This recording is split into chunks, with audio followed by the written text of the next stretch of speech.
happy to take any questions. Yes, sir.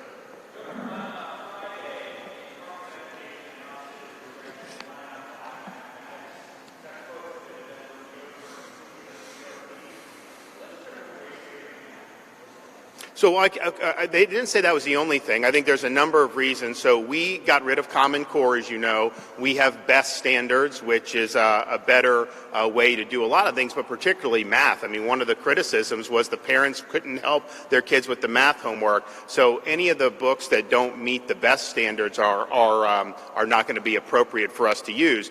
You do have things like social and emotional learning and some of the other things that are more political in there. In our view on something like math, first, it doesn't meet the standards, but second, math is about getting the right answer. And we want kids to learn to think so they get the right answer. It's not about how you feel about the problem or to introduce some of these other things.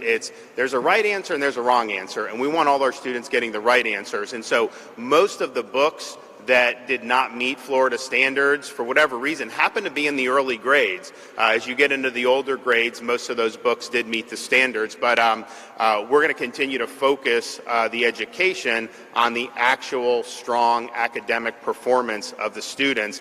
We don't want things like math to have some of these other concepts introduced. It's not been proven to be effective, and quite frankly, it takes our eye off the ball. Yes, sir.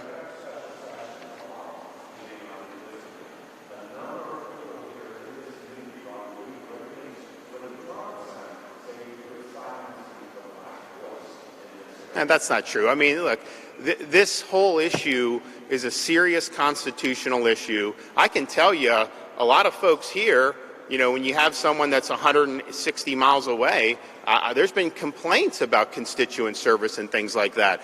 So I think you've heard different things, but at the end of the day, what we propose, and the legislature will probably do something similar, we're confident that will hold up in court. I am not confident the other way would have held up in court, and so that's just the nature of what we got to do. But people are always going to say different things. No matter anything we do, there's somebody's going to say something. But I think once the dust settles, most people look at the issues and say, yeah, that makes a lot of sense what you're doing, so we're going to continue to do that.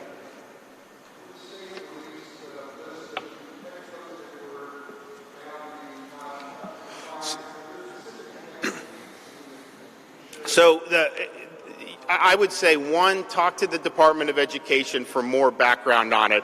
What they have told me is that there's an appeal process that the textbook publishers can go through.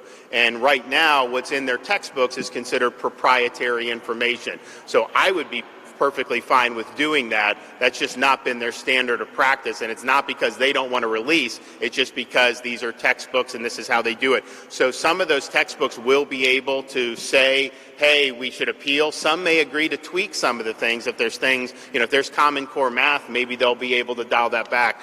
So there's a process that they're going to go under. But I would talk to the Department of Education and ask them what they were going to do. I would like it to be released, but I also respect the process. Sure.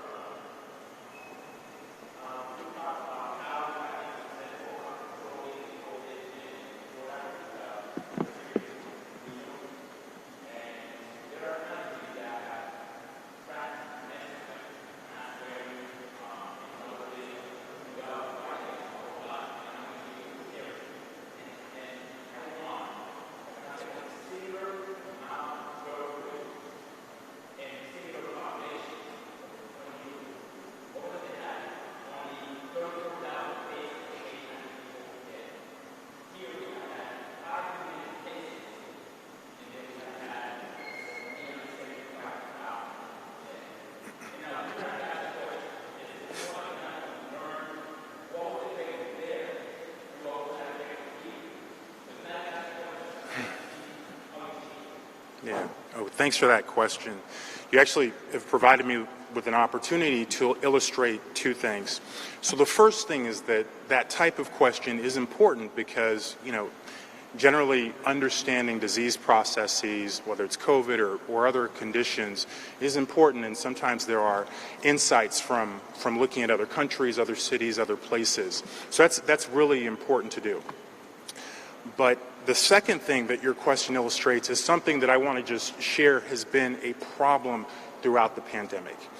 So a very common pattern has been for people to grab onto data that fits with a hypothesis they have, and I would actually even say stronger than a hypothesis, but a belief they have about how, sort of how things are, or why the pandemic is sort of unfolding in a certain way, in different places.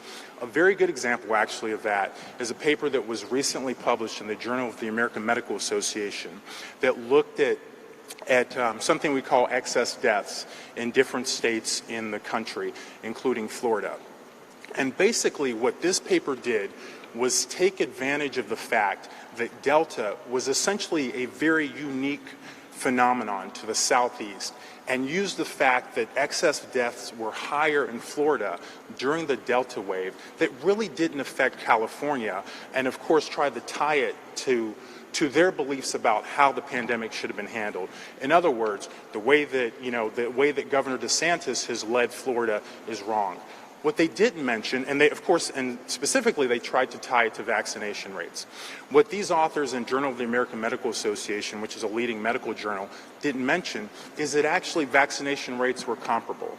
So when we're looking at how the pandemic is unveiling and unfolding in different ways, it would be much wiser to sort of approach these questions with humility and be open to understanding rather than assuming that, it's just this or it's just that. Because the fact is, guys, we really don't know. We don't know why some locations have had surges at different times. We don't know why some countries have largely been untouched. The governor and I were talking about sub-Saharan Africa. Very, very little mortality there. And it's not because of vaccinations. There are very few people in that part of the world that are vaccinated against COVID-19. So I think approaching this from a place of humility rather than ideology would be to the betterment of everyone in very meaningful ways.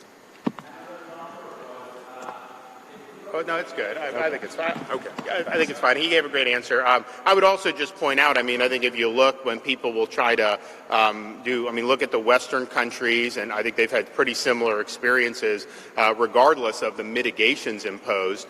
A lot of it's tracked age and obesity rates in those societies, and that's not just in the United States. That would include European countries as well, and so that's just the reality. But what I would say is when you look at the states that have imposed really draconian mitigations, you've had a lot of collateral damage. You've had excess mortality apart from COVID because of some of the lockdown policies. You denied kids education, and that's going to have ramifications for years and years and years. And then obviously you've had really significant problems with the economy. And if someone's unemployed, their future health prospects go down as well. So there's a whole host of things. And I would also just say sometimes when you're comparing, the one thing that it just really frustrates me the media does is they will look at a country like China, which is run by the Communist Party of China. They will actually cite their statistics as if those are valid. According to China, they have had no COVID deaths for a year and a half. Do you believe that? And if you believe that, I have a bridge in Brooklyn I would like to sell you. Yes, sir.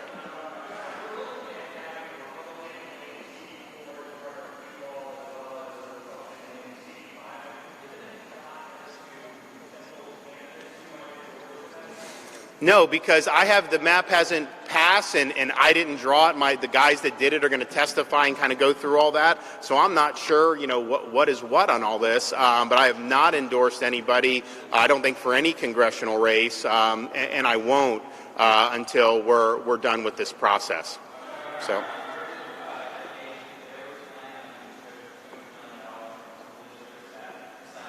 That's not true. That's not true. Yeah, so, first of all, there was no money stripped. Well, first of all, this is the legislature did it.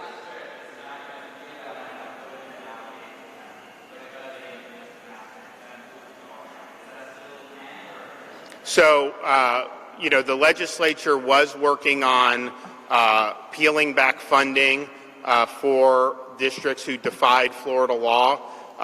They decided not to do that. So if you look at the education budget, we have a record funding in the state of Florida. Massive teacher pay increase, big per pupil funding increase, and I think the largest BSA increase in quite some time. So that's just that, and that applies to everybody. They have another categorical that they added that I don't know was in last year's budget, school recognition, and they've tried to tie that to the, or presumptively tied that to those past decisions. We're actually looking at it. We're not clear that that's what it actually says. And so basically, we're going to follow the law. But if the law lets those districts apply for it, then they'll be able to apply for it. I mean, we're going to apply it fairly. All right. Well, it's been great, guys. We got to run. I got to get back to Tallahassee. But thank you all. And it's really excited for everything that's happened.